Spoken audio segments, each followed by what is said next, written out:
what I'd like to say is welcome again, and we're doing this second annual show of poetry to celebrate National Poetry Month, which is in April. And it's our second one, and we hope to continue doing it in the future. And if we get turnouts like this, I think we might.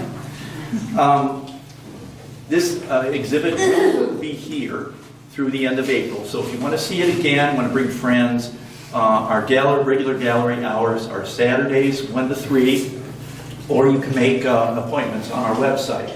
And our website, there are little cards over on that table, a gray table in the corner, and also on the glass case outside that have our website on it. So do pick up one of those. And also, you can get on our mailing list. If you are not already on our mailing list, there are sign-up sheets over there. Put down your name and your email address. Please write your email address legibly.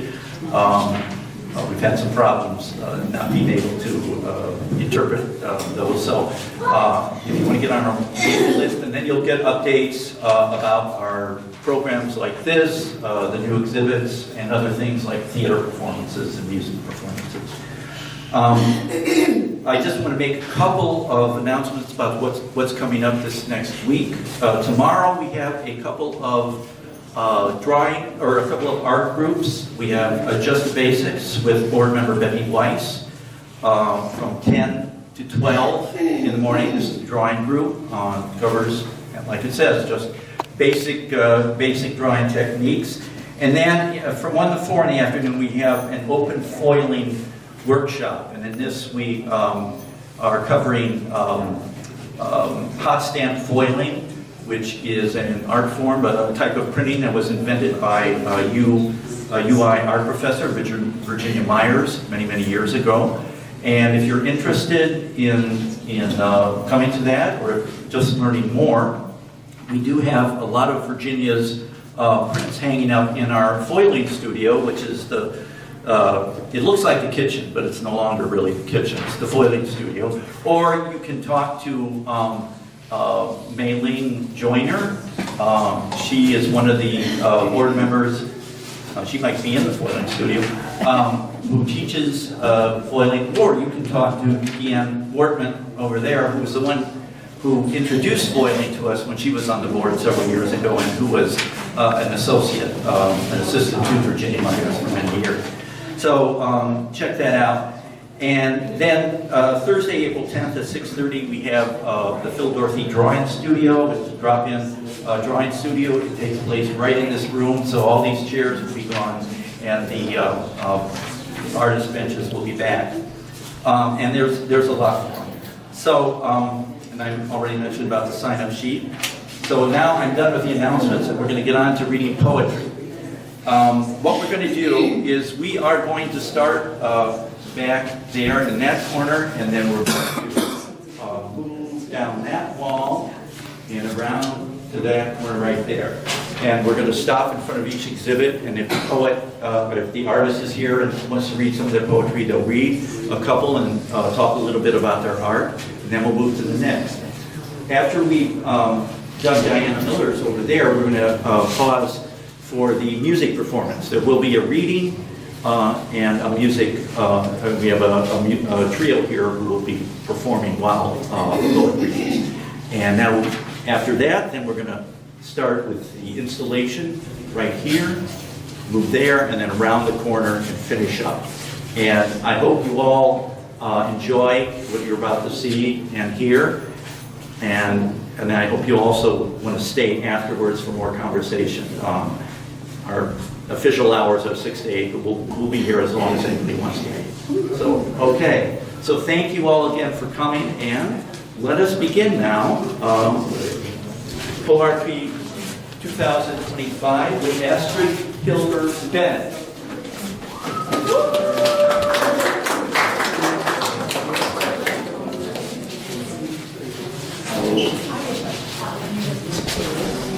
Is Astrid here? Oh, okay. I think she's in front of her. Over there. They're over there. Okay, there's multiple pieces. I can use her in a Do you want to stand? Yes, Okay. You don't want to stand? I do. I'll get one. Oh, no, I don't need a stand. Phil.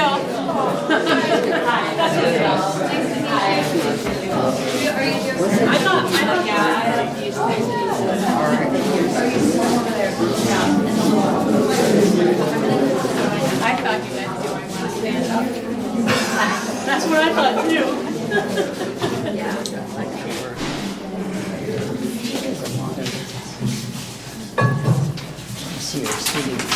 All right, welcome everybody.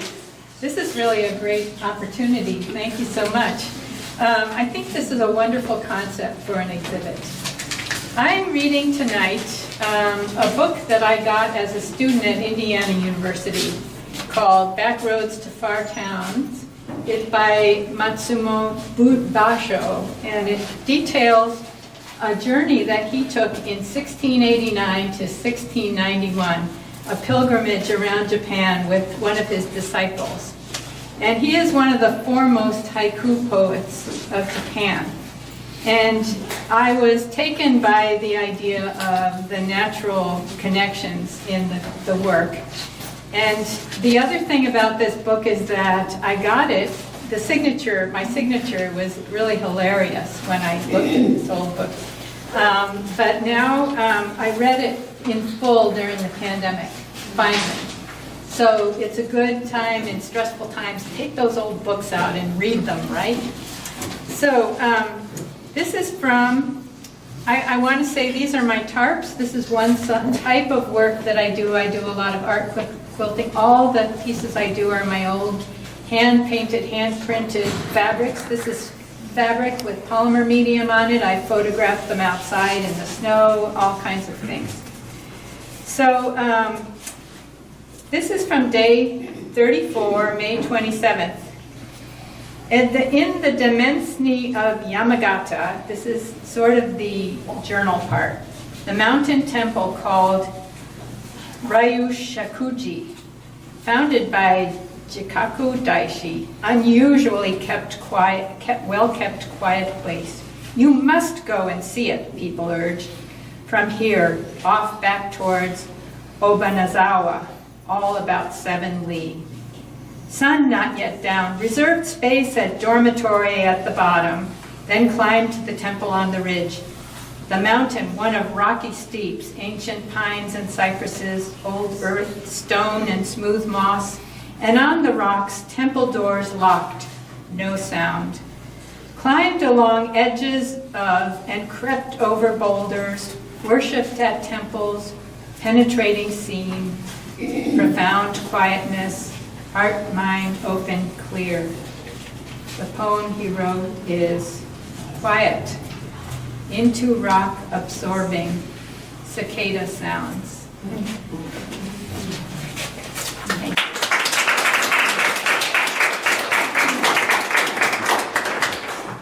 Thank you, Astrid. And I want to point out that she does have a couple more hangings over there and on the other side of this wall. And when we get to them, if you want to read another haiku, feel free. Okay, this one was from the piece that's over there, by the way. Oh, So, okay. yeah.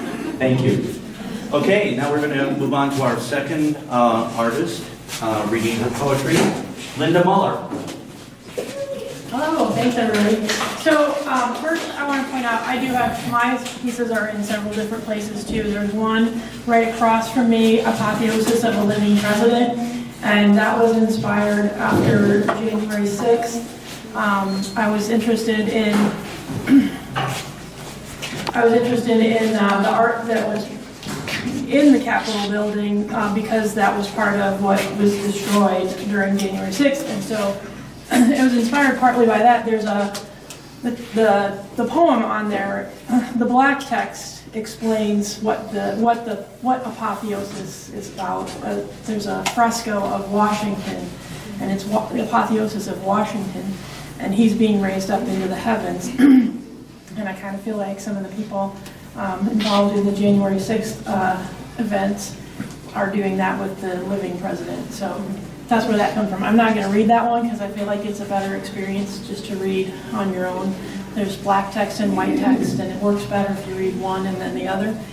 The other piece is on the other side of this wall, and it's just one of my attempts to do some kind of nonsense poetry, and it just goes well with the picture. So, and then this one is a bicycle with an excerpt of a poem that mentions a bicycle. And I'm going to read the whole poem.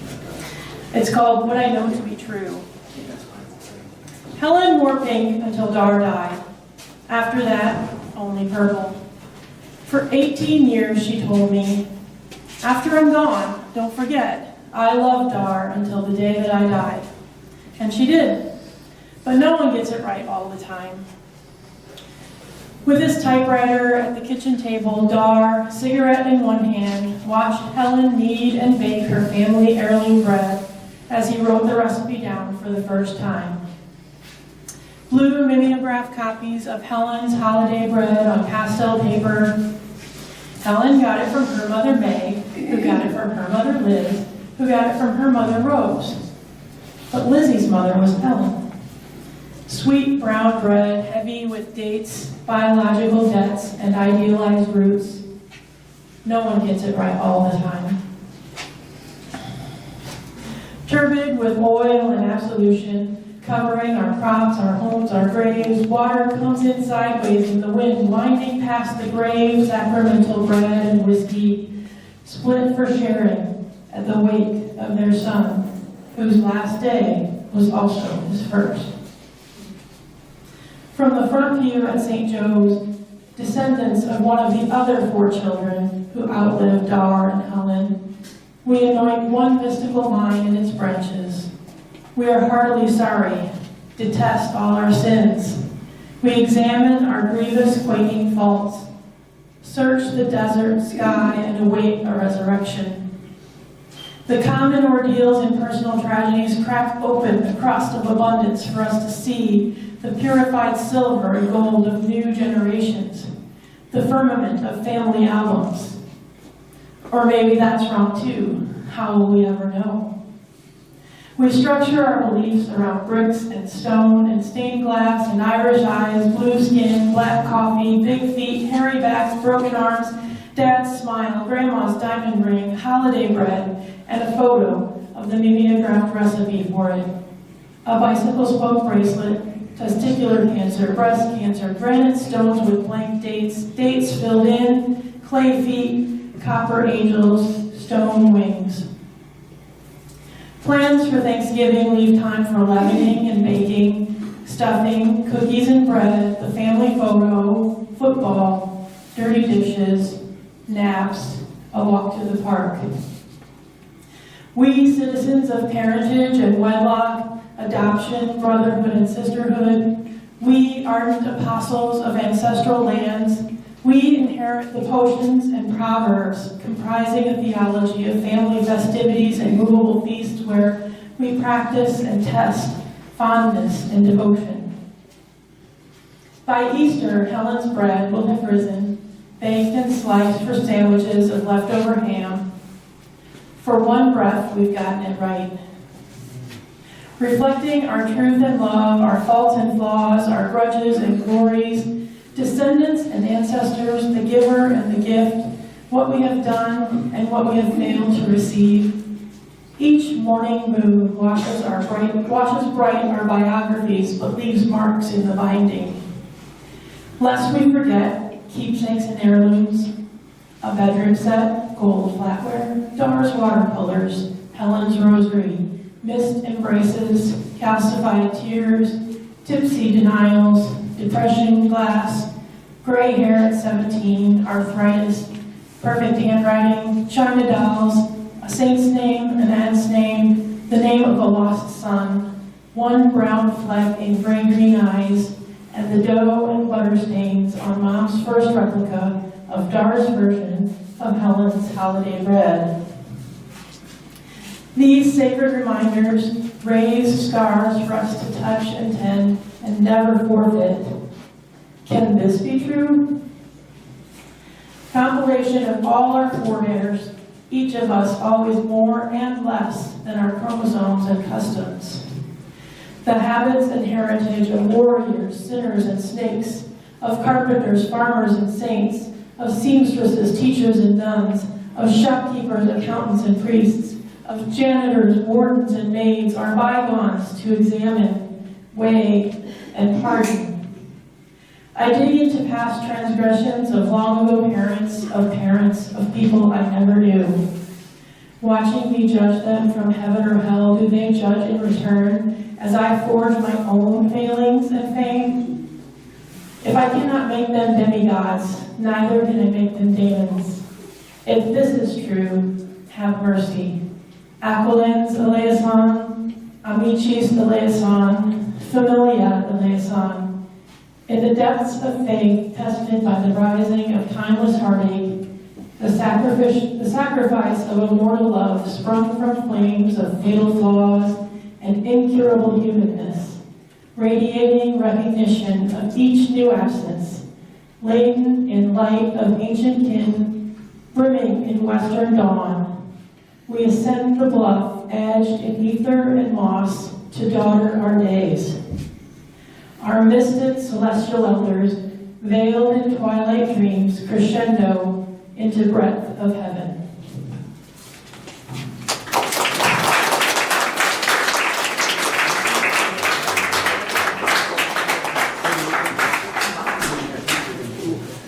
Thank you, Linda.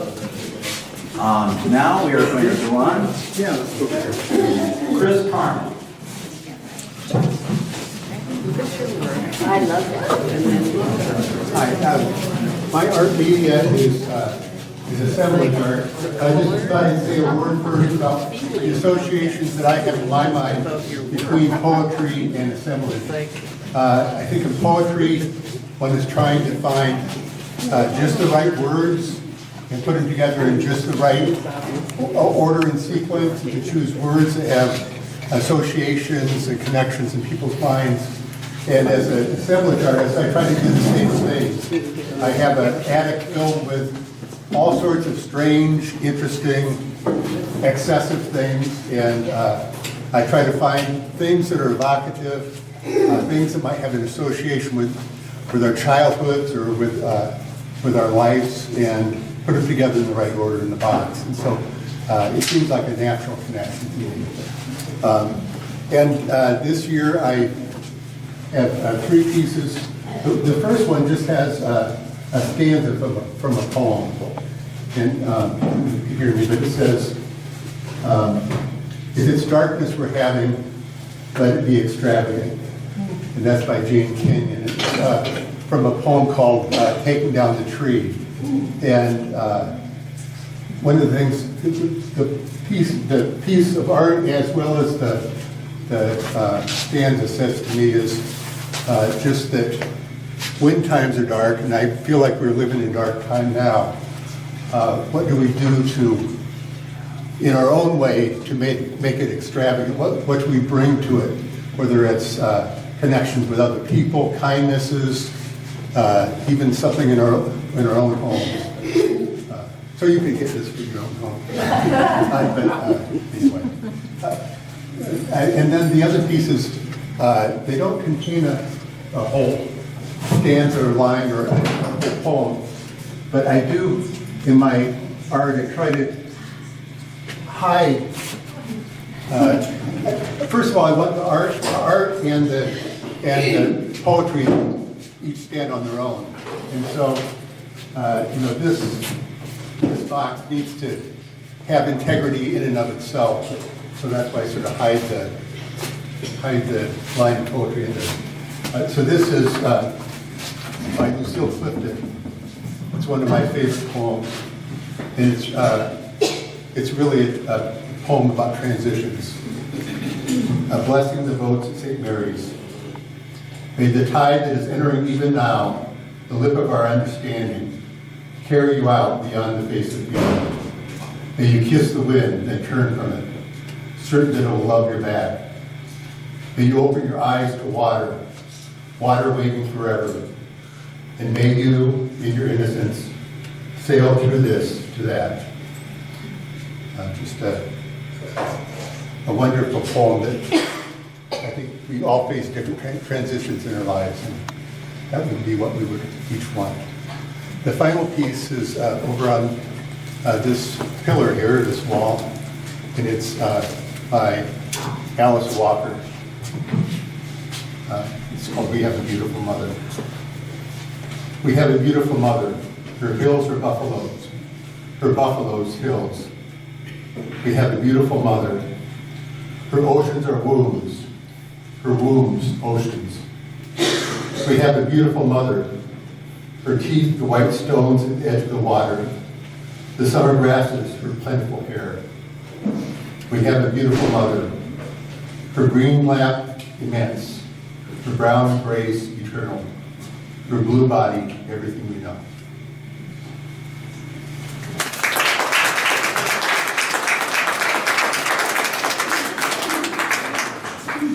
Thank you, Chris. Yeah. Thank you very much. Okay, next up is Margaret. Yeah. Hi, everyone. Do I need the mic necessarily? Yeah? Okay. Okay.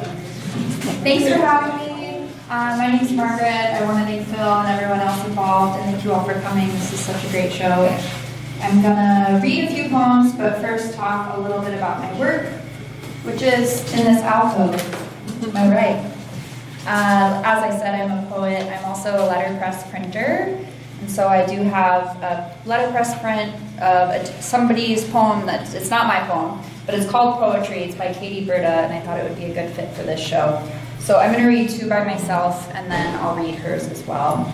And if you haven't grabbed these little green prints yet, they are free, so please grab one. And everything else is for sale as well. Come find me after. The list of fields, the list of fields, the list of fields goes like this. Practice field, field with the hostas, field familiar, the field by the lake, the field with no gate, field similar to familiar, the field with a thorough bottom over there, and the field of your own wrist. The vegetation, though not thick, is beautiful. The goodness supple as gloves, the vacant lot. The face of each field is distinct and visible, a reflection toward you, sound, striking. Thanks. This one I have memorized, mostly. Good liar, bad liar. I believe in luck, only the good kind. I believe in ghosts, only the good time. In case you missed it, magnolia can grow in Iowa too, and plants can do something similar to what I might spell talking. And I believe in talking to oneself, or myself. Ring the new bluebells, none, a pearl jest, leaky system, leaky gut, rot, drops.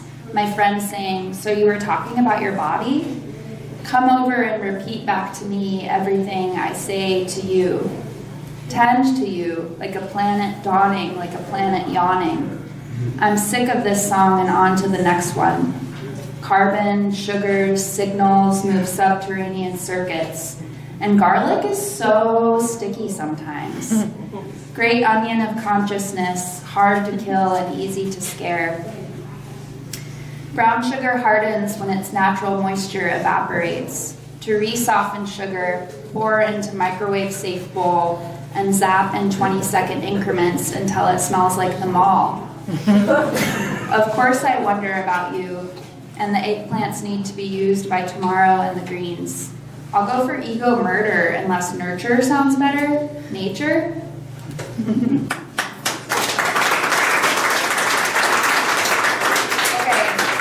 Last one, and this is a poem by my friend Katie Berta, and I printed this letter by letter, everybody, that old school letterpress printing. Imagine moving your hand that many times.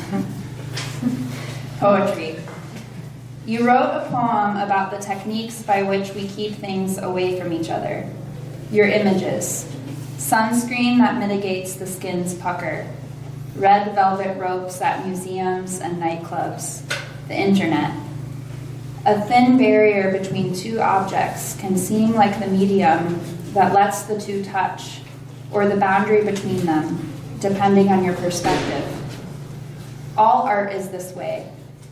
In a dream, my hands bloomed into a nosegay of warts. They were so wooden, I couldn't feel a thing, though I used them to touch everything. Eventually, my fingers began to crack as the branches took up all the room between them. At a residency in rural Georgia, I listened to a bear snuffle along the edge of my bedroom wall at 2 a.m. When it's me being held out in this way, I suffer immense psychic cramping. When it's someone else, I only respond to their text messages and emojis. No need to rankle at this treatment when it's me doing it to you. Poetry's picked out a place for you, a spot of dirt in the yard, illuminated by the sun. Thank you.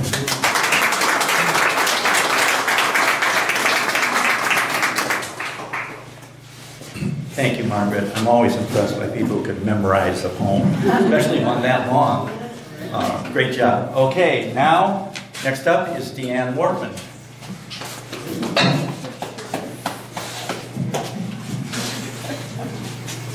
Okay.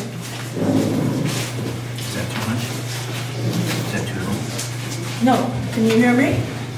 Yep. Yep. Okay. Well, I guess. My name is Deanne Wortman. I've known a lot of you in this audience here, and it's kind of a nice reunion, too.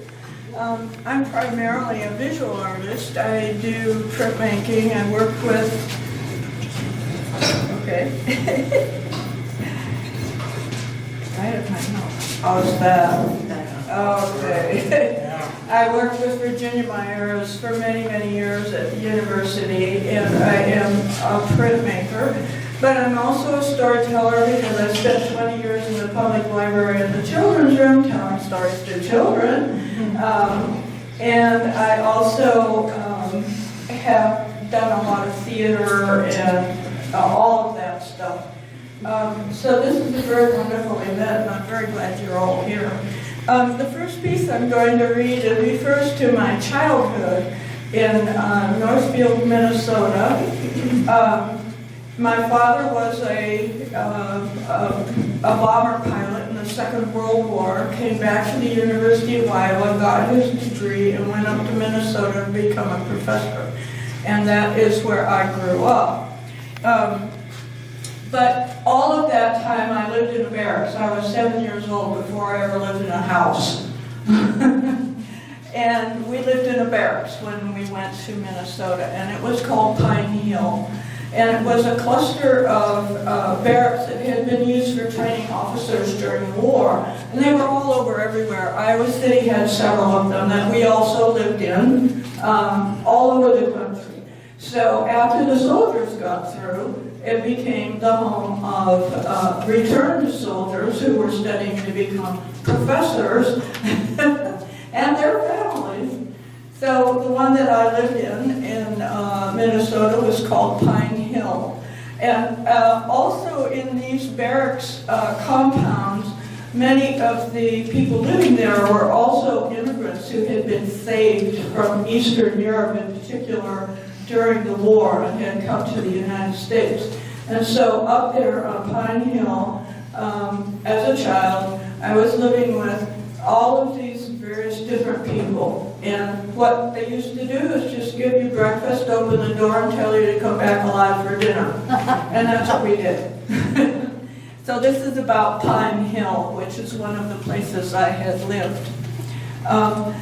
So after the vets returned, Pine Hill, barracks and rows like corn. After the war, Pine Hill became our home, with old Fords out front, clotheslines strung down the grassy alleys behind our common backyard, our mother's gossip fence, our playground, where GI Bill kids played Annie over and tag and hide and seek, ran dirty and shouting, shrill voices mixing with radios and gossip and dancing diapers. After the war, our fathers, no longer soldiers, We came to Pine Hill, to the barracks where men had trained for war, to live as families, to be converted like the barracks to a new purpose, drawn up like Conestogas, a palisade of pines ringing the place where we lived, sighing on the edge of our settlement, the pines, a gentle fence for our kindergarten. The pines marked our domain. We knew them. We knew the ultramarine of their shade. We knew the wind sighing in their topmost branches, touching their fingertips to earth. We knew the smell of fallen needles, the feel, making thick carpets for secret rooms. We knew the owls, their castings of small bones reconstructed produced a perfect mouse for science. We knew the pathways and where they led, down to the stream and the willows for swinging, along the crest to Monument Hill and its steely shining, and all the other hills, each uninhabited. We knew where the swamp mallows, the jewelweed, the poison ivy, the tiger lilies grew. We knew how to catch crayfish and where to camp in winter. We knew unhappy children with strange names who chewed pork chop bones after the meat, who cried tears of gratitude for a gift of clothing, who spoke little English, who had lived in Latvia before they were displaced, before they came to live with us, before our fathers had become soldiers, before the barracks had been converted to a new purpose. Now on Pine Hill, grass covers our foundations, overgrows the road. The ring of pines breached by silence. Black-eyed Susans gamble in the grassy alleys that were our playground. Wild grapes hang on the honeysuckle. We are gone, the refugees, the Fords, the clotheslines, the gossip, the GI Bill kids, and our fathers. On the map, there is an empty space where we used to live. A refugee from another kind of war, you have come to tell me of your loneliness. You too are a refugee bending to a new purpose. You too will leave Pine Hill, hemmed in by pines, inhabited by grasses. You too will leave it to the owls.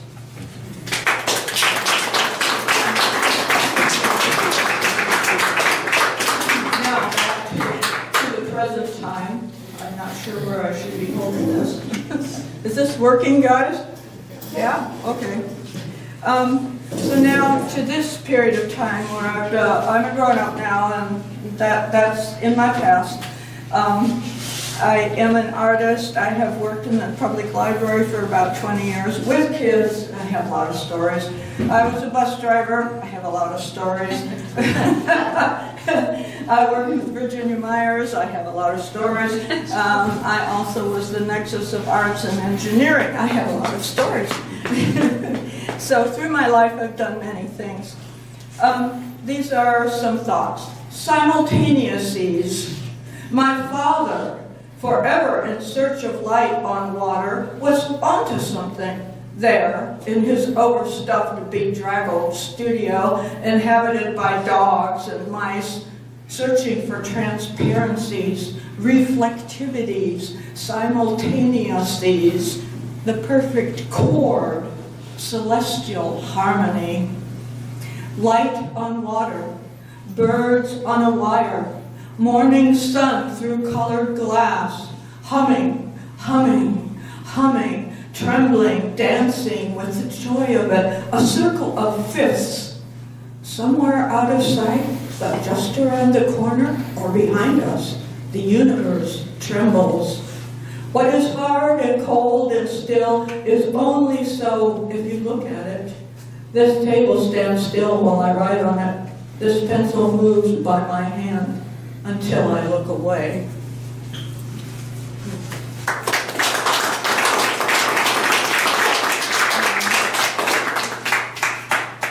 And now one more about the Arkansas River.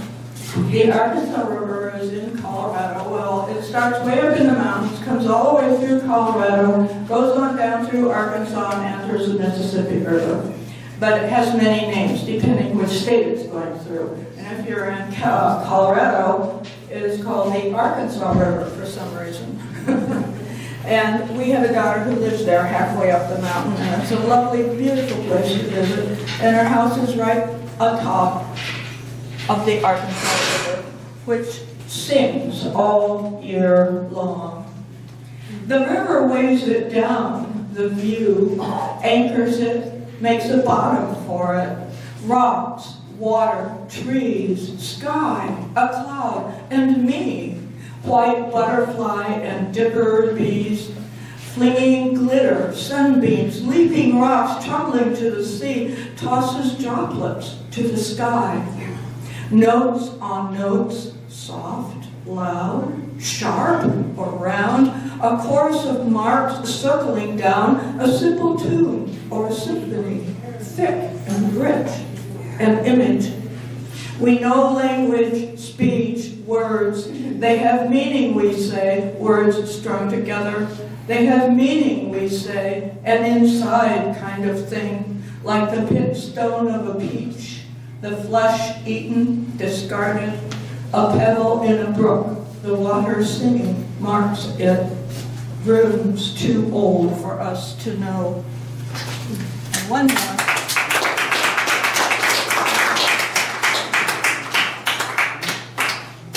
Spring is on the way.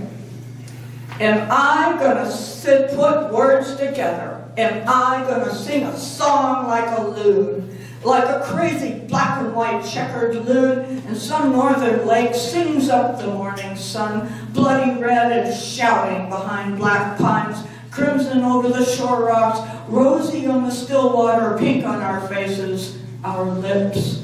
Man, am I gonna weave us a morning. I'm gonna weave us a morning like you've never seen before. Weave a morning with wee, high birds slicing the sky neat with razor-sharp wings, cutting air like a hot knife and ice cream, rolling giant loop-de-loops straight for the sun, diving in upside down and disappearing.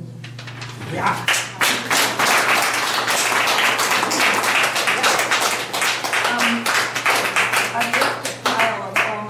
Here, not all of it, but I recently tried putting it together into a single thing. That may take a lifetime. Anyway, so if you want to read some more of this, it's here on the pile. I also do a lot of work for and with children, and this picture in which I'm smiling, unlike these pictures in which I am not smiling, was made as a little booklet to give to kids in grade school in Iowa City. And so here I am smiling, and this is me introducing the kids in Iowa City to this book, a coloring book. I should have brought one, but I forgot to do that. So I have many lives and many faces.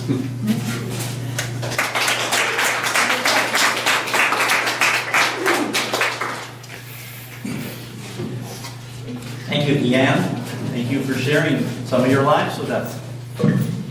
And next up is Diana Penny.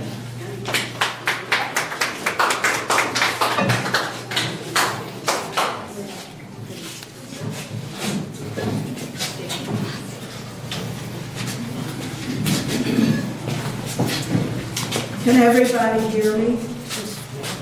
Okay. Well, the first poem I'm going to read is titled Rachel, which is also the title of the portrait I did after I imagined my great-grandmother as she might have looked at 18 when she gained her freedom because she was a pain in the neck to her owner, who didn't know that he was handing her over to an abolitionist, where she met my great-grandfather, Henry Penny. But I'll read the poem, first the poem about her. It's titled Rachel. Straight as an arrow and lean, her children numbered 15, all delivered by her own hands. A rarer spirit was never seen, as one upon whom God smiled, and whose prayers he heard. She was resourceful and bold, one whom bondage could not hold. She lived past a century, and her story is here told by her great-granddaughter.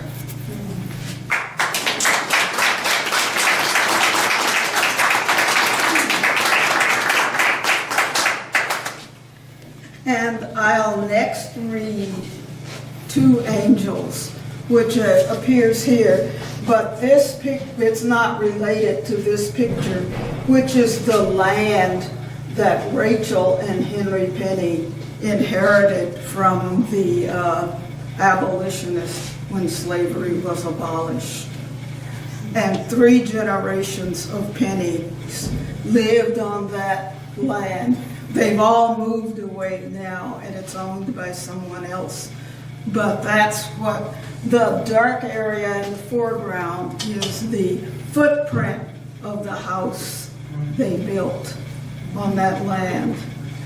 And but the poem I'm going to read is titled Two Angels. Alive in spirit and dreams, with glowing halos shining through the mist, as it appears or seems, soaring aloft in effortless flight, with outspread wings, a bearer of glad tidings that make the heart sing. But there is another, wingless and ordinary, who wears no halo, but saves the day, or rescues from peril, showing the way of heroes and heroines unsung, whose names I may or may not ever know. To such as these also go my heartfelt thanks.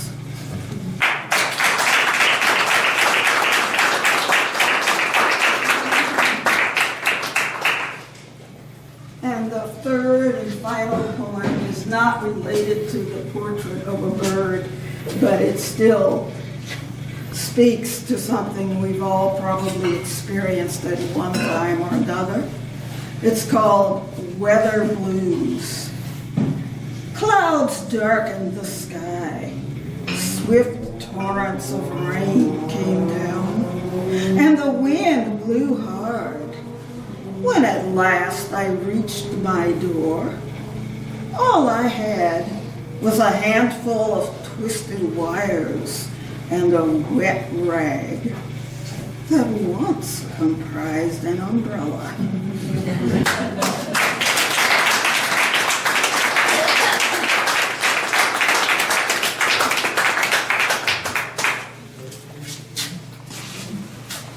Thank you, Diana.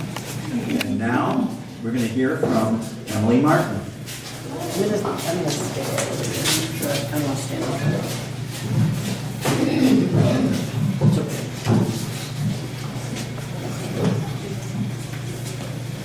Hi, I'm Emily Martin.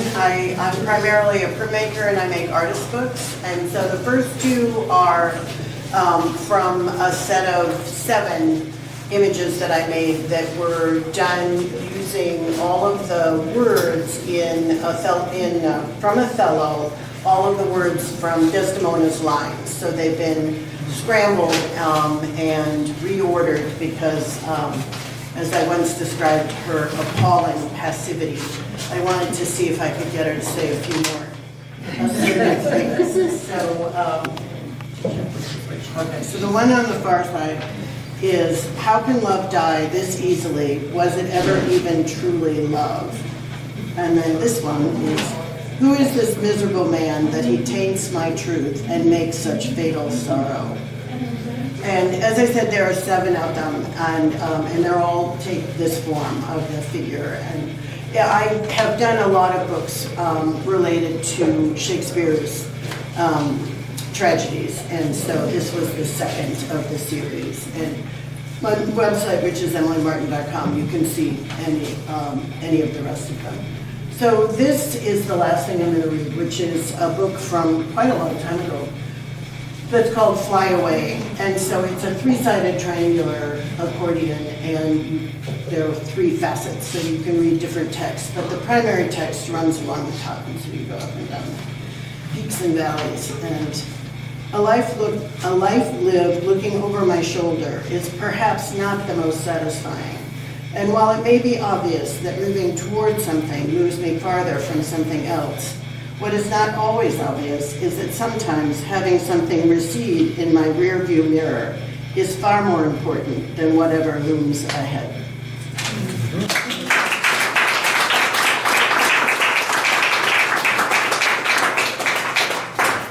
Thank you very much, Emily. That reminds me, I forgot to mention that there is a notebook there on that gray pillar that has all the artist biographies in them, along with some contact information. If you want to get in touch with some of these artists and learn more about their work, please check out that, the artist biographies and statements in that plaque. And now we're going to hear from Diana Miller. Thank you. I'm primarily an abstract artist with acrylic, but last year I got really hooked on making collages.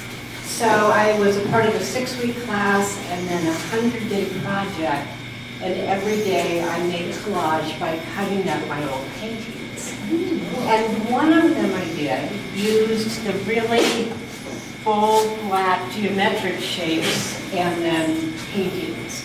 And I really was drawn to that in particular. So what I did is I went back to my poetry, selected 60 of them, and did 60 of these. I finally started painting again in the fall. So I want to share 2 from the series called 4 Seasons. 4 seasons, winter. In the season of a returning light, we are drawn inward to a place of stillness, new beginnings, and growth. Winter brings the gift of sheltering inside near the warmth of a fire, a time of renewal. And my second one is 4 Seasons, spring. In this season, each day brings the joy of new growth, from chartreuse to the deep green of full growth. The landscape changes before our eyes. Spring brings the gift of venturing into the warmth of each day. A time of lightness of spirit returns.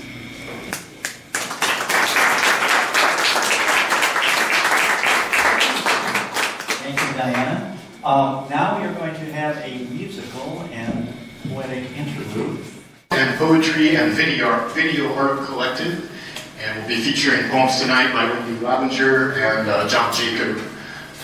So you will see some of the words and poetry appear on the screen as we go along, and yeah, there'll be some musical interludes as well. So, yeah, here we go.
tune up, trance out,